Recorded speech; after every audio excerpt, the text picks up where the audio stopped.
Bienvenidos a un nuevo capítulo de Del Dicho al Puerto. Hoy tenemos un invitado muy especial quien nos abrió las puertas de su compañía, Ronald Bacalars, presidente de la Junta Directiva de Analdex. ¿Cómo está usted hoy, señor Ronald? Muy buenas tardes. ¿Usted cómo está? Bien, bien, sí, señor. Muy amable por abrirnos las puertas de su empresa que tiene una historia que pues algunos conocen, otros no, y queremos precisamente empezar a contar eso hoy. Entonces queremos que nos cuente un poco cómo la familia Bacalars pasa de Polonia, Cuba, Colombia y monta pues lo que hoy conocemos como Brahma, Aeroflex en distintas marcas que son tan exitosas. Bueno, primero muchas gracias por la oportunidad de hacer esta entrevista. Pues sí, la historia de la familia es bastante interesante.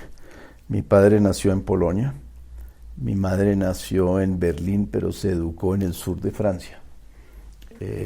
Ambos son sobrevivientes de la Segunda Guerra Mundial, somos de ascendencia judía. Mi padre y toda su familia fueron perseguidos por los nazis durante la guerra y casi la totalidad de la familia fueron asesinados durante la guerra. Mi padre fue uno de tres Bacalars que sobrevivieron de una familia de más de 500, 600 personas. Pasó la mayor parte de la guerra en campos de trabajo forzosos o escapándose. Entonces pasó la guerra una parte en Polonia, una parte en la Unión Soviética, volvió a Polonia, después se fue a Hungría, fue liberado por los soviéticos en Hungría. Después de la guerra él volvió a Polonia a ver qué encontraba, no encontró a ninguna familia, sobrevivió con un hermano mayor y con un primo. El cuento de mi mamá es un poco diferente. Ella era de origen polaco, pero nació en Berlín. Uh-huh. Y cuando los nazis llegaron al poder en Berlín, el papá de ella, mi abuelo, y mi abuela decidieron mudarse al sur de Francia pensando que podrían escaparse de las persecuciones contra los judíos en Alemania. Durante algunos años no estuvo muy grave el tema porque en el sur de Francia estaba ocupado por los italianos que no estaban persiguiendo tanto a los judíos, pero ya cuando los italianos se retiran porque los americanos invaden a Italia, entran los nazis y mi mamá y mi tía tuvieron que esconderse en un convento en Monte Carlo y realmente las monjas del convento la salvaron, donde estuvieron escondidos durante la segunda mitad de la guerra. En la posguerra, mi padre empieza a hacer negocios de comercio entre el mundo occidental y el mundo oriental. Empezaba a hacer intercambios porque en ese despelote de la guerra entonces conseguía vodka ruso y lo intercambiaba con cigarrillos americanos por pieles rusas, pieles rusas por relojes americanos, gana una plata, se va a vivir a París y ahí se encuentra con mi mamá, que también visitaba París en la posguerra, se enamoran, se casan y deciden que no quieren continuar en Europa porque hay guerras en Europa y la ironía de todo esto es que hasta el día de hoy, desde la Segunda Guerra Mundial hasta hoy, cada 30 años sigue habiendo guerras en Europa. Deciden emigrar a Estados Unidos, ahí es donde yo nazco y mi hermano nacen, pero no pudo arreglar sus papeles para poder residenciarse en los Estados Unidos, entonces deciden ir a Cuba. Yo tenía 2 años de edad, se muda a Cuba y monta toda una serie de negocios en Cuba con mucho éxito, le va negocios de construcción, negocios de importación, perfumerías, en fin, muchos diferentes tipos de negocios, hasta que llega Castro y el comunismo en Cuba, y un par de años después de la llegada de Castro simplemente nacionaliza toda la propiedad privada, confisca todas las empresas y todas las fábricas, y mi padre de la noche a la mañana pierde todo lo que él tenía y los dueños se vuelven gerentes de los negocios, pero pierden toda la propiedad y quedan nuevamente en su vida sin nada. Primera vez con la guerra, la Segunda Guerra, segunda vez con Cuba. como mi hermano y yo éramos norteamericanos, porque habíamos nacido allá a pesar de que nos fuimos de niños. ¿En qué estado nació? En Nueva York. Nueva York. Entonces, cuando los americanos evacúan a sus ciudadanos, mi hermano y yo nos vamos a vivir con los familiares en California, mientras mis padres, que para esa época se habían nacionalizado cubanos, porque al salir de Europa no tenían nacionalidad en el despelote de la guerra, de la posguerra en Europa, era realmente una locura. Se habían nacionalizado cubanos, entonces ellos no tenían la forma de salir, y adicionalmente era muy difícil porque ya para esa época el Che Guevara había anunciado que él iba a exportar la revolución a toda América Latina. Finalmente ellos logran salir de Cuba y terminan viniendo para Colombia. Y la razón es porque consiguieron visa. Era la única forma que Colombia pues les dio la oportunidad de conseguir una visa. Entonces llegan acá, yo todavía estoy con mi hermano viviendo en California, y él decide entonces a montar unos negocios acá. ¿Por qué los negocios de calzado? Pues era muy interesante, porque entre los negocios que mi padre tenía en Cuba, él importaba pantuflas, playeras, sayonaras o chancletas. Pero los aranceles en estas islas hasta el día de hoy son muy altos porque de eso viven, de cobrar aranceles altos en todo lo importado. Entonces mi padre decide que en vez de importar las chancletas, los va a fabricar, importando los componentes, las láminas para troquelar las suelas, las tiras y ensamblarlas en Cuba. Entonces, al hacer eso, para materia prima no había aranceles, pero para el producto final sí había aranceles, y era un muy buen negocio, en vez de importar las chancletas, armarlas. Cuando él sale de Cuba, él logra que una importación de estas materias primas que iban con destino a Cuba, vía el Canal de Panamá, él logra reclamar la propiedad de esa materia prima, y entonces con esa materia prima lo trae a Colombia y empieza a armar chanclas en Colombia. Por eso terminamos en el negocio de calzado, puro occidental. De las chanclas pasó a ser calzado plástico, del calzado plástico se pasó a ser calzado inyectado tipo tenis, como vemos aquí atrás.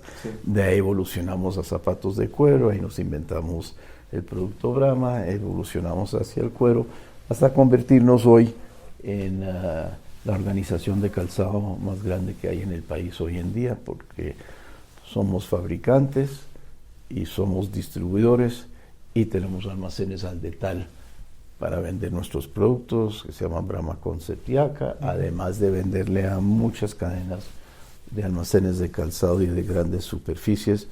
Y eso es muy brevemente la historia de cómo llegamos a Colombia y cómo terminamos en el negocio de calzado. Mi padre pues falleció hace más de 12 años, fue el fundador de la empresa, pero tan pronto yo terminé mis estudios universitarios y empecé a trabajar con él. Inclusive durante toda mi carrera estudiaba mediodía y me iba a trabajar con mi padre, y mi hermano hacía lo propio. Entonces nosotros, mi hermano y yo, somos la segunda generación del fundador. Trabajamos muchos años al lado de mi padre hasta que él se jubiló y se retiró, nos casamos con colombianas, nuestros hijos son colombianos, y es la próxima generación. Ya de esa generación todos son miembros de la junta directiva de la empresa, y 3 de ellos trabajan activamente en los negocios de la familia. ¿Cuántos empleados tienen actualmente? Pues mira, entre la organización industrial, las fábricas, la de distribución y la comercial, hoy, que ya se ha reducido bastante por la situación lamentable económica que estamos atravesando en este momento, debemos de estar alrededor de 2.500 personas. Gracias. En todo el país. Ahí le pregunto también, nos vamos un poquito a la historia de su presidencia al frente de la junta directiva de Analdex. Nos dicen que desde el 87 usted está al frente. ¿Nos puede contar de pronto, pues, en esa relación de poder, con el ejecutivo, el judicial, legislativo? ¿Qué anécdotas nos puede contar con presidentes, ministros? Bueno, antes de ir a esto quiero ir un paso más atrás con relación a Analdex. Cuando yo ya estaba trabajando muy activamente en el negocio, nos dimos cuenta de la importancia de la actividad gremial y cómo la actividad gremial podía ayudar a nuestras empresas y podía ser el interlocutor con el sector público, con el sector financiero, con el sector de proveeduría de materias primas. Y entonces yo entré a la junta de ese entonces que se llama Cornical, que era la Corporación Nacional de Industriales del Calzado. Con el pasar de los años, esa agremiación se convirtió en lo que hoy es ASICAM, cuando se fusionaron Azocueros con Cornical y se constituyó ASICAM, que era la fusión de los que manejaban y fabricaban bolsos y accesorios de cuero con los de calzado. Yo era presidente de ese gremio, pero ese gremio no tenía ninguna experiencia en comercio exterior y no tenía ninguna experiencia en exportaciones. También está en la Junta de Acoplásticos, que tampoco lo tenía. Y también estaba en la Junta de la ANDI, que tampoco lo tenía en esas épocas. Entonces dijimos, hombre, yo creo que tenemos que crear un gremio de comercio exterior. En esa época ni siquiera de comercio exterior, era de exportadores únicamente. Porque realmente es importante que los intereses de los exportadores esté de común acuerdo con el gobierno y con las políticas del gobierno para fomentar las exportaciones colombianas. Íbamos a crear nuestro propio gremio cuando por ahí nos enteramos que existía un gremio que se llamaba Analdex, pero un gremio de gremios, donde realmente 8 o 10 presidentes gremiales se reunían. Nos gustaría ver qué se puede hacer, porque nuestra visión no es que sea un gremio de gremios, sino que sea un gremio de empresarios. Claro. Porque un gremio de gremios siempre va a tener problemas de dinero, de afiliaciones, de todo eso, porque siempre van a estar representados por su gremio, claro, y no va a funcionar. La verdad es que los directivos en ese momento les pareció interesante, entonces hicimos un acuerdo de que nosotros traeríamos unos 30 o 40 afiliados, empresas, ellos podían seguir como gremios, pero no más gremios, sino crecer con empresas para poder contratar directores ejecutivos y empezar a manejar el tema. Entonces un grupo de nosotros hicimos eso, de muchos sectores, del sector de plástico, del sector de calzado, del sector de cueros, del sector de metalmecánica, del sector de flores, en fin, pero empresas, y por decirlo de alguna manera nos apoderamos del Analdex de ese entonces y le dimos un vuelco totalmente. Ahora, yo no empecé como presidente, yo empecé simplemente como miembro de la Junta, después me nombraron tesorero, donde empecé a estructurar la parte financiera del gremio, y con los años y con el tiempo, a medida que iba creciendo, me eligieron presidente de la Junta. Ahí es donde empezamos a tener por primera vez un presidente ejecutivo, para empezar a manejar el tema. Era de tiempo parcial en esa época, Fernando Barberi, que era compañero mío en la Universidad de los Andes, lo trajimos y empezó a desarrollarse el gremio. Entonces sí, hace como 37 años me nombraron presidente de la Junta, y yo veo a Analdex como mi bebecito, porque lo cogimos de algo muy crudo, que no estaba haciendo realmente una labor como se podía hacer, y con el tiempo logramos convertirlo en el gremio que es hoy en día. Se fue Barberi, trajimos a Ricardo Salas, se fue Ricardo Salas, trajimos a Jorge Ramírez Ocampo. Más o menos para esa época me presentaron a Javier Díaz, que estaba en la ANDI, creo que inclusive fue Fernando Barberi que lo trajo, lo entrevistamos, lo trajimos como subdirector, él posteriormente y hasta el día de hoy ha sido el presidente ejecutivo del gremio, más de 25 años creo yo en esa época, todavía debe ser como 25 años o más, y entonces lentamente trabajamos a convertir esto en lo que es. De esa época de la junta directiva no queda hoy nadie, todos estos evolucionaron, creo que el único que queda ahí de esa generación soy yo. Y con el tiempo vimos que el comercio exterior no estaba limitado únicamente a las exportaciones, sino que a todo el comercio exterior, importación y exportación. Entonces cambiamos un poquitico nuestros estatutos para incluir todo el comercio exterior colombiano, y es como llegamos a donde estamos hoy. Sí. Anécdotas, muchas. Obviamente nuestra interacción a lo largo de todos estos años ha sido con los ministros y con los presidentes, porque el tema de comercio exterior ha sido de primordial interés de todos los gobiernos con que yo he trabajado, y tal vez el primer gobierno con que yo trabajé ya en esta capacidad, creo que seguramente fue el gobierno de Turbay o Barco o Pastrana Padre, por ahí para esa época.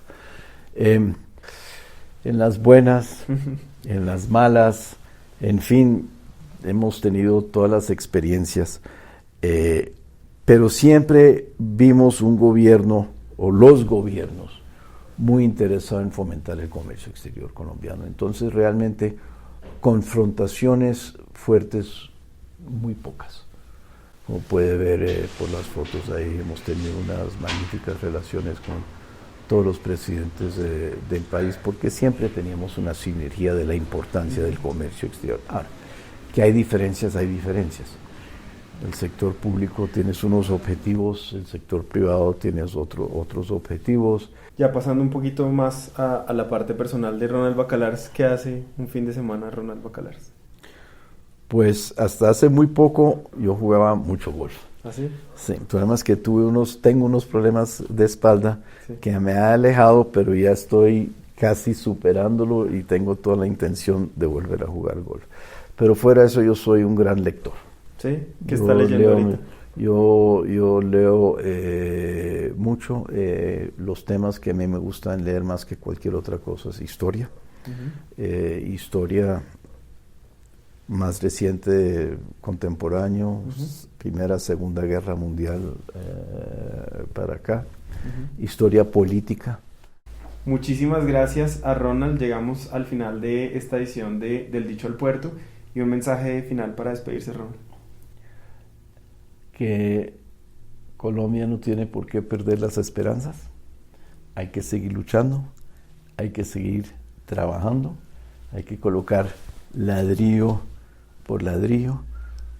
No comparto que hoy en día todo el mundo quiere enriquecerse de la noche a la mañana, que hay que ver cómo hacemos un app o una cosa y de la noche a la mañana estar entre los 5 más ricos del mundo. Así no se gana uno la vida. Además, eso tampoco le da las satisfacciones personales en la vida.